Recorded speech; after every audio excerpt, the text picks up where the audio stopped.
Hi and welcome to my channel. I hop in for this full moon as I really like this full moon and I have decided to resume doing them based on demand. I had people reaching out to me for different circumstances and astrology has so much to offer that I want to do it justice. So I have decided that my information is going to be more general for the collective and no longer limited to financial outlooks as I'm leaving that for private clients on a more tailored approach to their needs. But to compensate, I'm gonna add a sign-by-sign videos so you'll know what this lunation means for you. Likewise, my name is changing too as I'm no longer niched down to one aspect of astrology or life, and all these changes are in line with the astrology anyway, and Uranus just crossed my ascendant, which is quite liberating among other things. Anyway, let's get started. So today I'll analyze the astrology of this full moon in Sagittarius.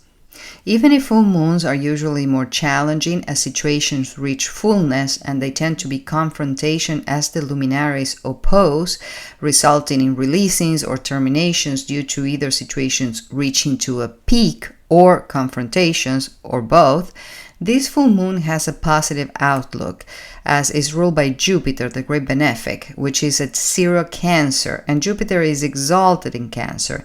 And 0 degrees of the cardinal signs are critical degrees, but a positive one, and is the most cardinal energy within the cardinals, meaning pointing to a new start. And in order to make room for that fresh start, we need to bring something to a close to leave room for the new. But this closure looks more like a graduation of some sort, as Jupiter is a teacher and also rules higher education and faith, aiming the arrow high at higher goals and aspirations. There's also a mutual reception here as Jupiter is in the sign ruled by the moon and the moon is in the sign ruled by Jupiter. So there's a mutual support between these planets and their influences. And Jupiter is the traditional ruler of Pisces, where the North Node is. That is like our guiding star. So this is all very Jupiterian energy and is working in tandem for a bigger cause, to raise the bar for a spiritual cause.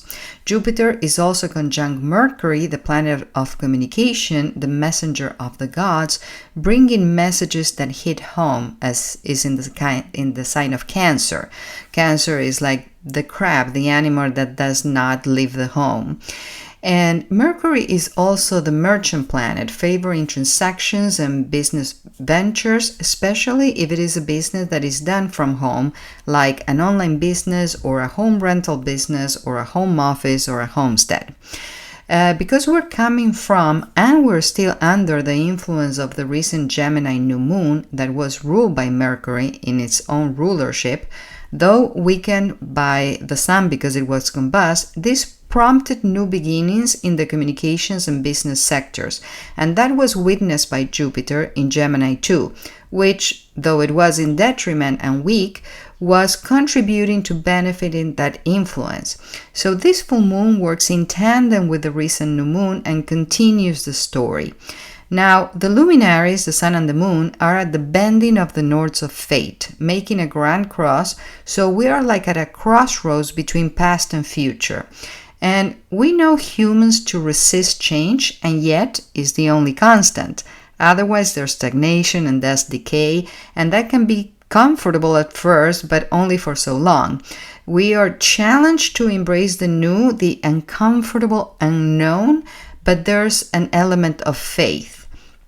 Now, the moon is in a beautiful grand trine with warrior Mars fighting the good fight in fiery Leo.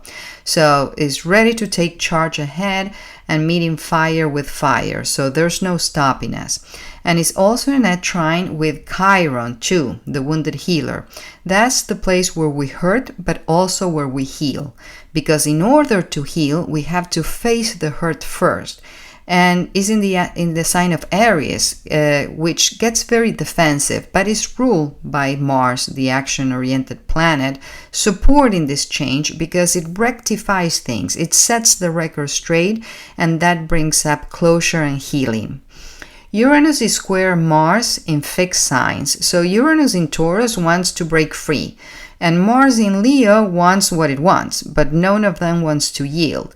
So what is it going to be? Do you want to invest the energy required to break free from a situation that you feel stuck in, or you're going to throw caution to the wind and go for what you want? The thing is, you don't have to choose because you can allocate time for each other. At the end of the day, it's about balance. And this is because Saturn, aka Kronos, the Lord of Time, is conjunct Neptune, the Lord of Expansion, in the sign of Aries, the hot cardinal sign of new beginnings, which is ruled by Mars, the warrior planet. So Mars is very strong now, for better and for worse, because Mars gives you the impulse you need, but you don't want to lose your measure either. So it's about to achieving balance. And it's not hard to achieve balance. What is hard is to maintain it. Now, let me recap on this Saturn-Neptune conjunction that is very unique. Not only that happens once every 36 years, but Saturn is chasing Neptune and they get as close as they can without touching. What I call the dry hump conjunction, because until they meet, which will happen in February of 26, they cannot manifest a new life. But in the meantime, Saturn is slow and steady building structure for what is new, and Neptune keeps up the faith and asks you to give it to God, because with the help of the divine, we can bring our dreams into manifestation. Now, Neptune is castles in the air and Saturn is foundations. So when you put a foundation to the castle, now you have a castle on earth. And before we can manifest anything, it starts in the realm of the ideas. And this is what the recent new moon in Gemini was all about. But now the Saturn-Neptune conjunction squares the Jupiter-Mercury conjunction. And these are in cardinal signs, so we're eager to start something, and maybe more than one thing, but we might not know what to do first. And that's when go-getter Mars has to be tempered, because Uranus wants sudden change. But in an Earth sign, we're forced to stay grounded, not to rock the boat too much. And all of that is bound to change soon when Uranus moves into Gemini by July 8. But we're feeling the pressure as it's approaching an already critical degree of the sign until it finally steps into Gemini, where it's going to further rock the boat, but more on that later. The conjunction sextile Uranus is helping us to go with the flow of change to manifest in a realistic way, because it's the only sustainable way. And Pluto in a trine with Uranus is helping us reinvent ourselves and therefore our lives. And this grand sextile affects the collective and has a generational repercussion, as there are 3 outer planets involved, which are slow-moving planets, and these influences sustain for a while. Now, Venus, the lesser benefic, is now in Taurus, where she's exalted, and this is benefiting love, harmony, beauty, and diplomacy. And sextile Mercury benefiting communications too, but at odds with the luminaries, the sun and the moon, representing the yin and yang, the male and female energies. And she's squaring Pluto, telling us that we need to transform the way we love. And I can tell you, as a therapist myself and working with couples, most of the problems arise from having different love languages. We want to receive the way we express. And as we're different people, we have different needs. So we need to negotiate how we relate. And the relationship is the third entity among the partners, which makes for the holy trinity of the relationship. So it's not just about you and him or her, but about the ecosystem that you both build together, and Pluto is asking you to reinvent that. At least Venus is now separated from wounded Chiron, and Chiron is supported by Mars, its dispositor, with a nice trine, and this tells us that the way to heal is to take actions towards it, because when Venus was in Chiron, it made us realize that what is that we have to heal, and now how to go about it, which is not by sweeping it under the rug, is by taking action, like to see a therapist, for example, start a new regime, you name it. In general, this full moon is going to be felt most by the mutable signs around 15 to 25 degrees, and that's Sagittarius, where it's happening, Gemini, as it opposes you, and Pisces and Virgo, as it squares you.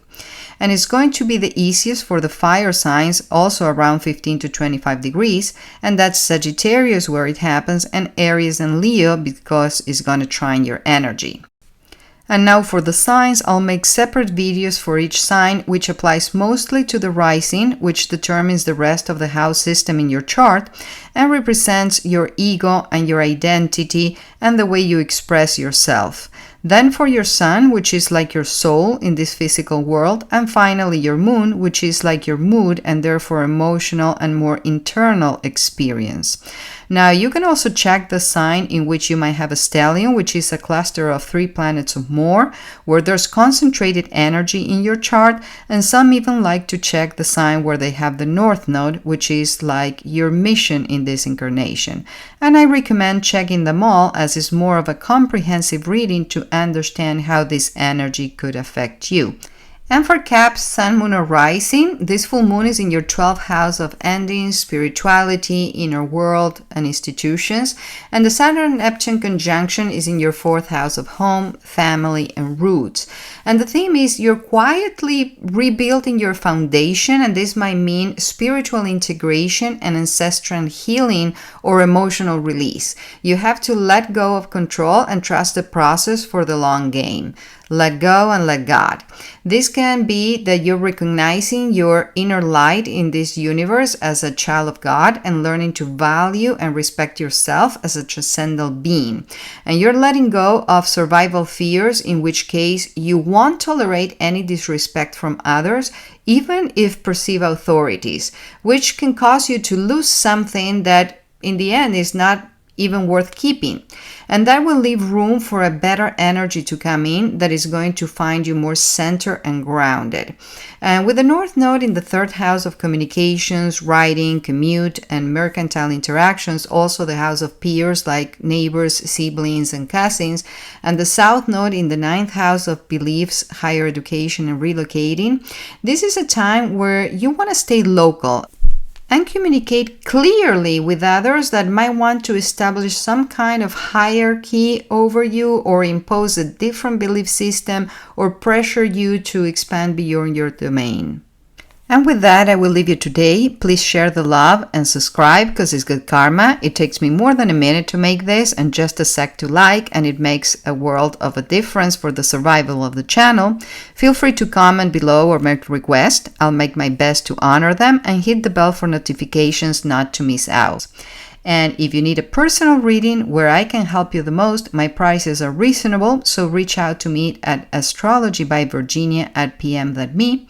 I'm also working on a beginner's course to teach you how to learn your own chart, so contact me to inquire about that. Remember, I will never reach out to you, so be aware of scammers. Thank you for your time. See you next time. Namaste.